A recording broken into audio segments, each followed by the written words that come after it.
नमस्कार, आप सभी का स्वागत डीडी न्यूज पर। आपके साथ मैं हूं मुकुल शर्मा। इस वक्त की बड़ी और अहम खबरें आपके साथ करेंगे साझा, लेकिन सबसे पहले नजर डालते हैं हेडलाइंस पर।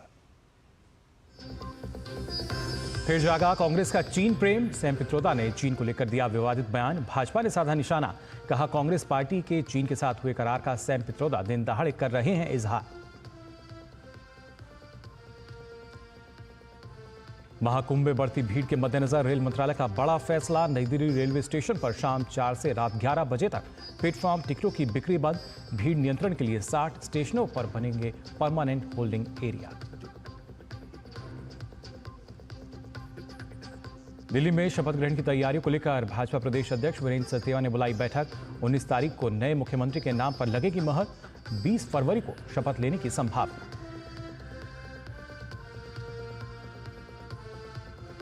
केंद्रीय वित्त मंत्री निर्मला सीतारमण का बजट के बाद मुंबई में विभिन्न वर्गों के साथ संवाद। कहा विकसित भारत के निर्माण के लिए बजट में किए गए कई प्रावधान।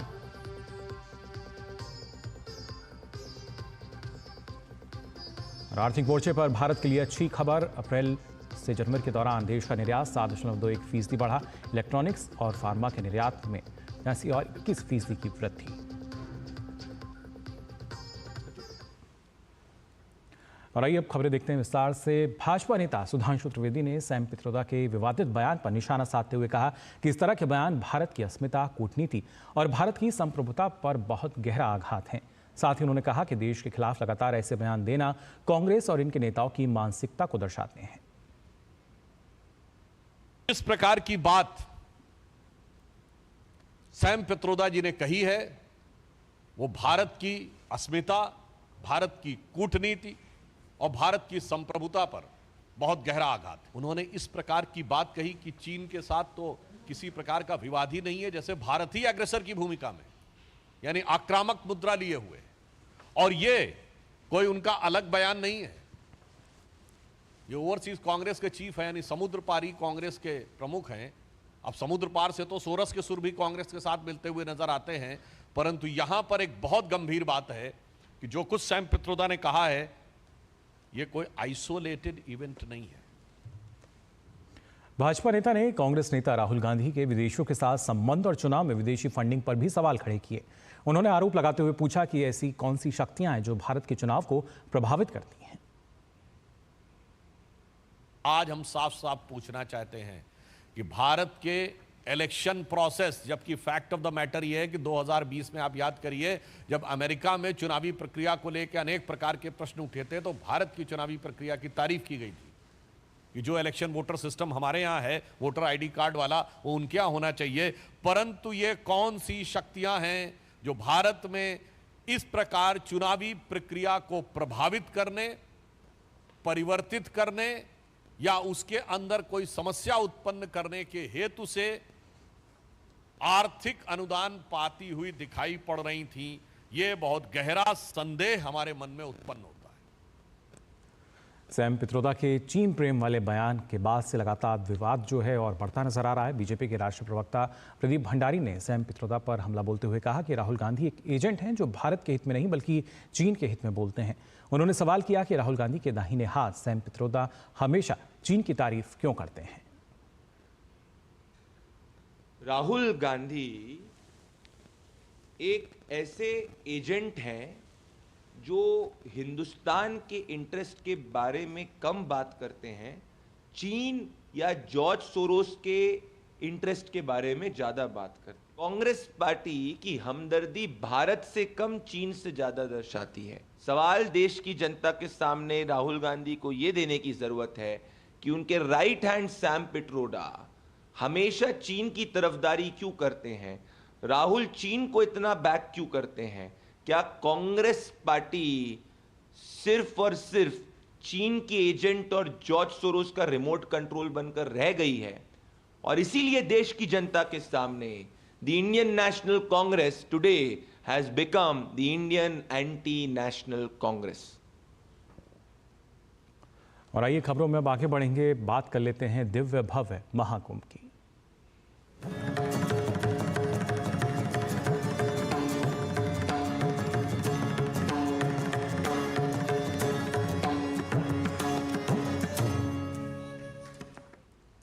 प्रयागराज में आयोजित दिव्य और अलौकिक महाकुंभ में श्रद्धालुओं का पहुंचना लगातार जारी है। महाकुंभ में पवित्र स्नान करने वाले स्नानार्थियों की संख्या 53 करोड़ के पार पहुंच चुकी है। आज महाकुंभ में दोपहर 2 बजे तक 92.50 लाख लोगों ने स्नान किया।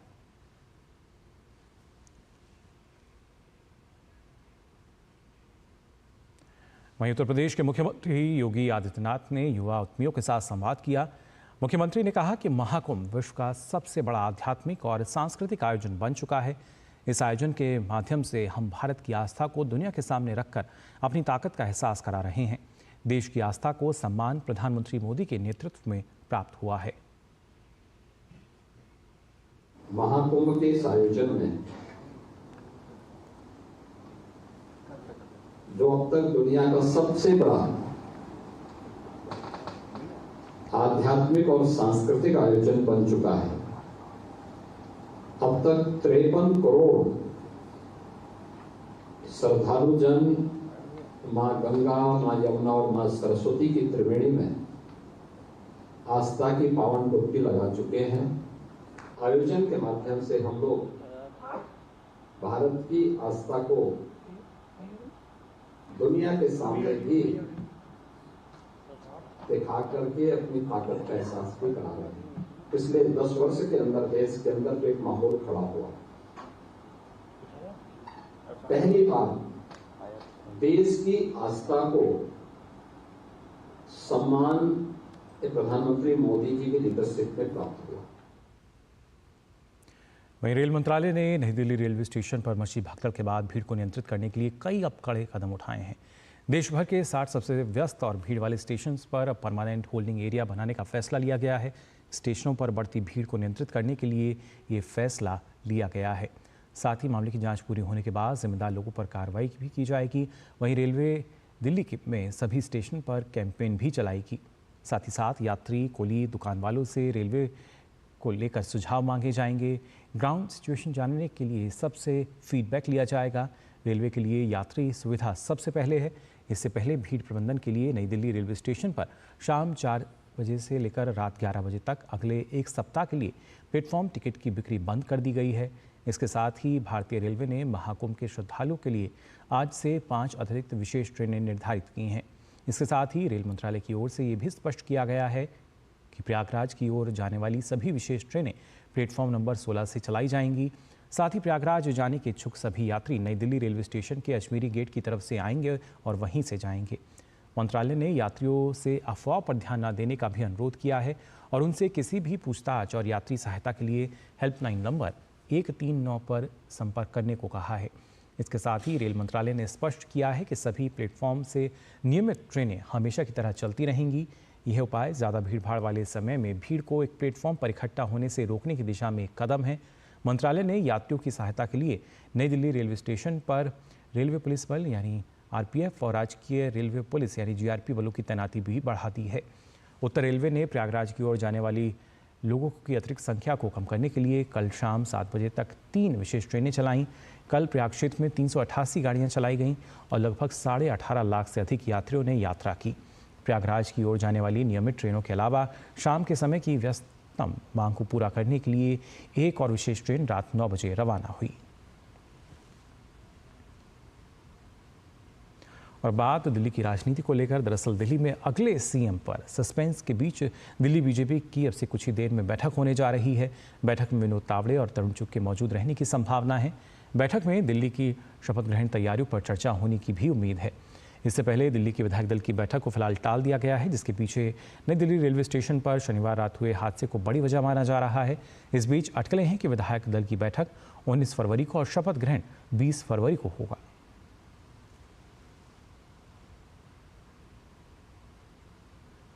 दिल्ली भाजपा के शाहदरा से विधायक संजय गोयल ने डीडी न्यूज़ से विशेष बातचीत में बताया कि प्रधानमंत्री नरेंद्र मोदी के नेतृत्व में केवल 3 सालों में यमुना की सफाई का काम पूरा कर लिया जाएगा। उनसे खास बातचीत की हमारे संवाददाता धीरज कुमार ने। सर, यमुना सफाई को आपने अपने मैनिफेस्टो में भी डाला था कि हम साफ करेंगे। अब तो आपकी सरकार बन जाएगी, सत्ता में आप आ गए, क्या क्या रहेगा यमुना सफाई का?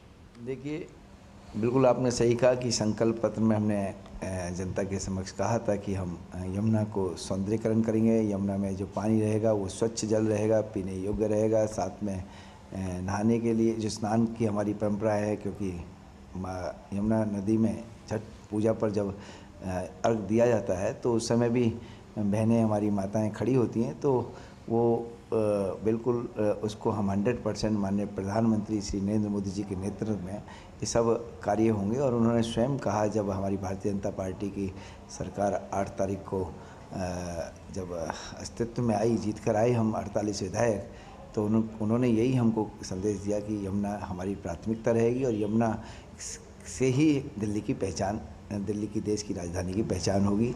पिछली सरकारों ने नहीं इसकी सफाई की, इसके पीछे क्या कारण रहा? मंशा नहीं रही या बजट का इशू रहा या क्या रहा? ये देखिए, पिछली सरकारों की मंशा ही नहीं रही। आप देखिए, दिल्ली का चीफ मिनिस्टर एक ऐसा चीफ मिनिस्टर था पिछले 10 साल, जिसके पास कोई विभाग ही नहीं था।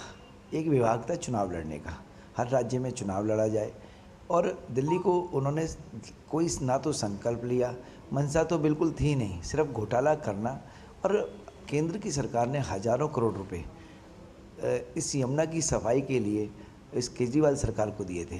वो पैसे सब खा पी गए, पता नहीं कहाँ चले गए। यमुना के ऊपर भी केंद्र सरकार ने पैसे दिए थे कि यमुना की सफाई हो, एसटीपी प्लांट लगे, क्या हुआ उस पैसे का? और क्या आप कहते हैं, क्या हिसाब लिया जाएगा? देखिए, जो चीज़ें हैं, ये सरकारी जितने भी विभाग होते हैं, इनका एक रिपोर्ट होती है। उस रिपोर्ट के अकॉर्डिंगली यदि जो उन्होंने करप्शन किया है तो उसको तो कोई भी है, उसको सज़ा तो मिलती है, हमेशा मिलती है। उन्होंने अभी तो सीएजी की रिपोर्ट कभी भी विधानसभा के पट पर उस पर नहीं रखी, क्योंकि रखना चाहिए, ये हर सरकार का दायित्व होता है। कैमरामैन मोहित के साथ धीरज कुमार, डेरी न्यूज़, दिल्ली। और फिलहाल बुलेटिन में हम यहाँ रुक रहे हैं एक छोटे से ब्रेक के लिए, जल्द हाजिर होते हैं।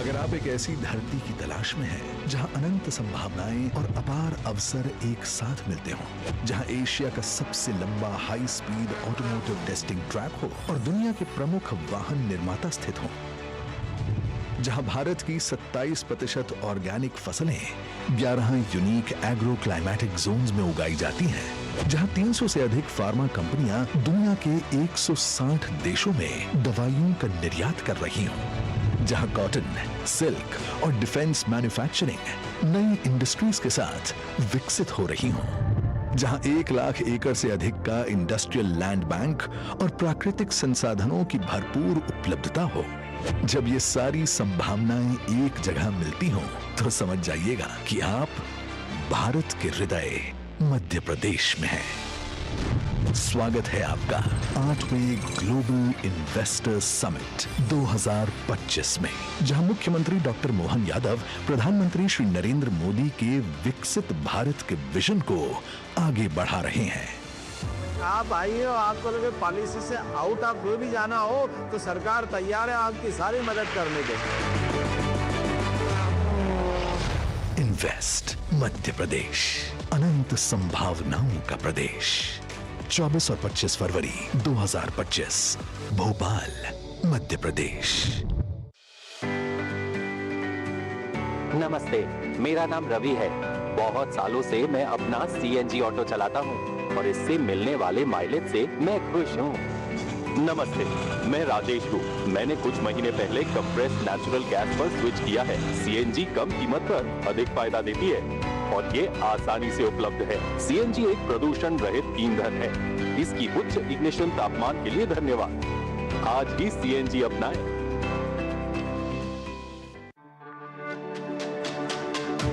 मेरी पसंद, मेरी पसंद, मेरी पसंद, मेरी पसंद, हमारी पसंद, हम सबकी पसंद। मजबूत देश का मजबूत सरिया होंगे स्टील। ब्रेक के बाद आप सभी का एक बार फिर स्वागत। डीडी न्यूज़ पर खबरों में आगे बढ़ते हैं। आपको बता दें, दिल्ली के रामलीला मैदान में मुख्यमंत्री शपथ ग्रहण समारोह की तैयारियां शुरू हो चुकी हैं। दिल्ली में 20 फरवरी को मुख्यमंत्री के शपथ ग्रहण का समारोह होगा। दिल्ली में भाजपा के 27 साल बाद सत्ता में आने के बाद भव्य तैयारियां की जा रही हैं। शपथ ग्रहण समारोह में भाजपा के वरिष्ठ नेता और कार्यकर्ता समेत दिल्ली की जनता भी शपथ ग्रहण समारोह का हिस्सा रहेंगे। रामलीला मैदान में शपथ ग्रहण समारोह की खास तैयारियों का जायजा लिया डीडी न्यूज संवाददाता शैलेंद्र मिश्र ने। दिल्ली का नया मुख्यमंत्री कौन होगा, इस बात पर भले ही अभी सस्पेंस बना हुआ हो और संभावित 19 फरवरी को दिल्ली में बीजेपी विधायक दल की बैठक होगी जिसमें नए सीएम के नाम का ऐलान किया जाएगा।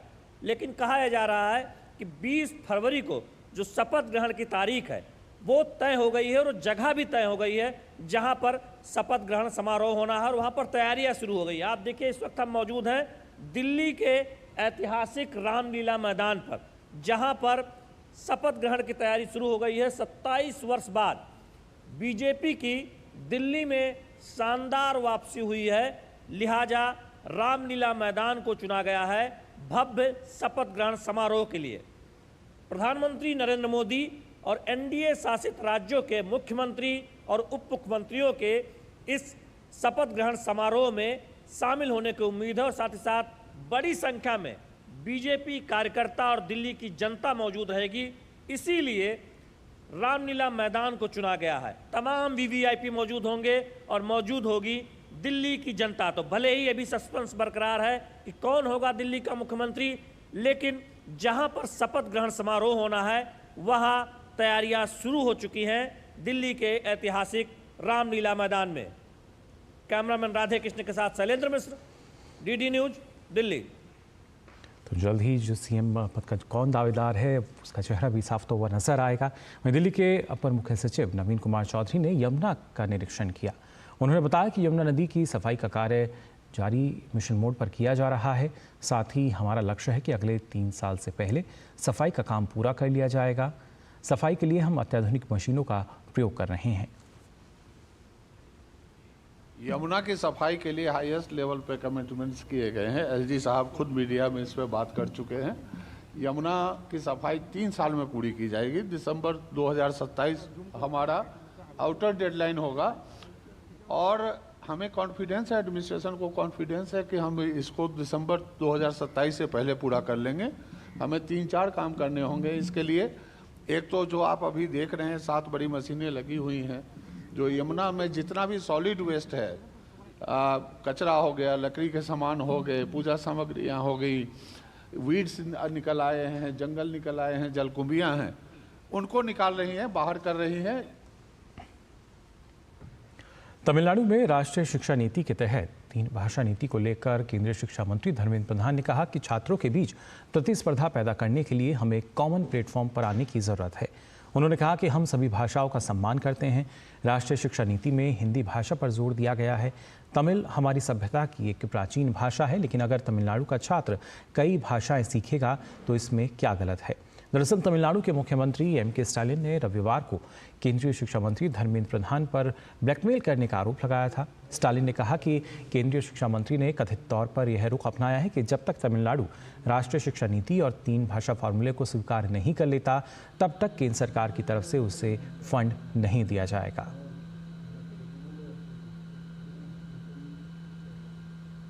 Among the students to create a level playing field, we have to come to a common platform. NEP is the new aspirational common platform. Regarding language, I respect all the language. This NEP envisioned by Honorable Prime Minister Modi is giving emphasis to mother tongue. Tamil is one among the oldest language of our civilization. But what is wrong if a student in Tamil Nadu will learn multilingual, come to the multilingual aspect in his study? It can be Tamil, it can be English, it can be a other Indian language. There is no imposition of any Hindi or any language on them. Some friends in Tamil Nadu are doing politics, but certainly Government of India is committed to implement NEP, and there are certain conditions with NEP. वहीं केंद्रीय मंत्री L Murugan ने तमिलनाडु के मुख्यमंत्री MK. Stalin पर राष्ट्रीय शिक्षा नीति से लोगों का ध्यान भटकाने और भाषा के नाम पर राजनीति करने का आरोप लगाया। उन्होंने कहा कि ऐसा पहली बार नहीं है, बल्कि ये डीएमके का पुराना हथकंडा है। उन्होंने कहा कि तमिलनाडु में कोई भी हिंदी को जबरन नहीं थोप रहा है और जो लोग इसे सीखना चाहते हैं उन्हें बिना किसी आपत्ति के ऐसा करने की स्वतंत्रता होनी चाहिए। मुरुगन ने डीएमके की आलोचना करते हुए कहा कि पार्टी सामाजिक न्याय की बात करती है लेकिन उसका पालन नहीं करती है। उन्होंने इस बात पर भी प्रकाश डाला कि प्रधानमंत्री नरेंद्र मोदी वैश्विक स्तर पर तमिल को बढ़ावा दे रहे हैं, जबकि तमिलनाडु के मुख्यमंत्री एम.के. स्टालिन राजनीतिक लाभ के लिए लोगों को गुमराह कर रहे हैं। केंद्रीय मंत्री ने बताया कि केंद्र सरकार तमिल भाषा के प्रोत्साहन के लिए विभिन्न कॉलेजों और विभागों में नए पदों का सृजन करेगी, ताकि देश भर के छात्र इस प्राचीन भाषा का अध्ययन कर सकें। केंद्रीय वित्त मंत्री निर्मला सीतारमण ने आज मुंबई में विभिन्न हितधारकों के साथ संवाद किया। इस अवसर पर उन्होंने कहा कि इस बार के बजट में पिछले साल की तुलना में 10.2% यानी कि 11.11 लाख करोड़ रुपए की बढ़ोतरी की गई है। This time the capex shown in the budget compared to last year is at least 10.2% more, meaning 11.11 lakh crores was in the July budget, starting from the vote on account budget for the year 24-25. And now, if I add the public sector enterprises' own resources, not from our budget, over 11 lakh of 24-25 has itself gone to 11.21 lakh crores. And with about over 4.5 or 4.8 lakh crores by the public sector and enterprises from their own resources. और अब बात निर्यात को लेकर। दरअसल अप्रैल से जनवरी 2025 के दौरान भारत का निर्यात 7.21% बढ़ा है। अप्रैल से जनवरी में भारत ने 682.59 अरब डॉलर का निर्यात किया है। मौजूदा वित्त वर्ष में जनवरी तक 46 अरब डॉलर का निर्यात बढ़ा है। जनवरी में इलेक्ट्रॉनिक्स के निर्यात में 89% की बढ़ोतरी दर्ज की गई है। जनवरी में फार्मा के निर्यात में करीब 21.46% की वृद्धि हुई है। और बात अगर आयात की जाए तो आयात में 9% की बढ़ोतरी इसमें देखने को मिली है। हर महीने 70 से 75 अरब डॉलर के औसत निर्यात का अनुमान जताया गया है। वहीं 2024 और 25 में 800 अरब डॉलर से ज़्यादा के निर्यात का अनुमान जताया गया है। ब्रिटेन के पूर्व सीएम ऋषि सुनक और उनकी पत्नी अक्षता नारायण मूर्ति 2 दिवसीय भारत दौरे पर हैं। दिल्ली में विदेश मंत्री एस जयशंकर ने ब्रिटेन के पूर्व प्रधानमंत्री ऋषि सुनक से मुलाकात की। विदेश मंत्री जयशंकर ने पूर्व प्रधानमंत्री ऋषि सुनक से मुलाकात कर खुशी जताई। साथ ही भारत और ब्रिटेन के संबंधों को मजबूत करने के लिए पूर्व प्रधानमंत्री ऋषि सुनक के निरंतर समर्थन की भी सराहना की। दिल्ली में विदेश मंत्री एस जयशंकर ने डोमिनिकन गणराज्य के राजदूत डेविड पुइग से कार्यकाल समाप्त होने से पहले शिष्टाचार भेंट की। विदेश मंत्री ने डोमिनिकन गणराज्य के राजदूत को दिल्ली में उनके काम के लिए धन्यवाद दिया। साथ ही भविष्य के प्रयासों के लिए शुभकामनाएं दी। नई दिल्ली रेलवे स्टेशन पर भगदड़ की घटना के बाद से रेलवे प्रशासन ने प्रबंधन के तरीकों में थोड़ा बदलाव किया है। उत्तर रेलवे के सीपीआरओ हिमांशु शेखर उपाध्याय ने जानकारी देते हुए वाणिज्यिक और आरपीएफ के कर्मचारियों को बेहतर तरीके से तैनाती के जरिए और बेहतर तरीकों से काम करने का प्रयास किया जा रहा है, ये जानकारी दी। दुखद हादसे के बाद हम लोगों ने नई दिल्ली रेलवे स्टेशन पर प्रबंधन के तरीके में थोड़ा बदलाव किया है। पीक ट्रैफिक आवर होता है शाम 4 बजे से रात 11 बजे तक का, तो इस दौरान अगले एक सप्ताह के लिए प्लेटफॉर्म टिकट की बिक्री बंद की गई है, ताकि हम भीड़ प्रबंधन अच्छे तरीके से कर सकें। प्लेटफॉर्म पर आवश्यक लोग ही जाएं। यदि कोई अपने घर के दिव्यांगजनों या वृद्धजनों को स्टेशन पर छोड़ने, ट्रेन पर बैठालने आ रहा है, तो उसे प्लेटफॉर्म टिकट मिलता रहेगा। इसके अलावा हम लोग अभी जब कभी इस तरह का सर्ज आएगा, अचानक से भीड़ आएगी, उस दौरान रेगुलेटेड एंट्री एनफोर्स करेंगे। भोपाल गैस त्रासदी के कचरे को मध्य प्रदेश के पीथमपुरा में नष्ट करने के हाईकोर्ट के आदेश के खिलाफ दायर याचिका पर सुप्रीम कोर्ट ने नोटिस जारी किया है। सुप्रीम कोर्ट ने केंद्र सरकार, Madhya Pradesh pollution control board को नोटिस जारी किया है। याचिका में कहा गया है कि इस कचरे से इलाके में विकिरण का खतरा हो सकता है। दरअसल पीथमपुरा में कचरे के निपटान को लेकर विरोध प्रदर्शन जारी है। स्थानीय लोग सरकार से मांग कर रहे हैं कि जहरीले कचरे को यहां जलाने की योजना को पूरी तरीके से रद्द किया जाए। असम राइफल्स और नॉर्थ ईस्ट संगठन सोशल वेलफेयर द्वारा राजधानी दिल्ली में यूनिटी उत्सव का आयोजन किया जा रहा है। पहली बार आयोजित किए जा रहे इस इवेंट में उत्तर पूर्व भारत के सभी राज्यों के 1000 से अधिक छात्र छात्राएं हिस्सा ले रहे हैं। असम राइफल्स के महानिदेशक के मुताबिक खेलों से जोड़कर युवाओं की ऊर्जा को सही दिशा में मोड़ा जा सकता है। स्पोर्ट्स जो है वो पूरा एक एक ज़िंदगी है You live a lifetime of 90 minutes on a football field. You experience all emotions. And अगर आप स्पोर्ट्स को एम्ब्रेस करते हैं तो आप ज़िंदगी को एम्ब्रेस करते हैं, और उसी के साथ साथ आप अपने देश को और जिस तरह आपकी सोसाइटी है, आपका देश है, उन सबको एम्ब्रेस करते हैं. तो यू बेसिकली आपका नज़रिया बदल जाता है पूरा ज़िंदगी को देखने का. So definitely yes, and youth is the strength of the nation. And what better way rather than to engage them with some creativity, sports or whatever creativity they want to do. तो फिलहाल के लिए इस bulletin में बस इतना ही. आगे देखिए सांकेतिक भाषा का हमारा विशेष बुलेटिन और देश दुनिया की तमाम खबरें. मुझे दीजिए अनुमति. नमस्कार.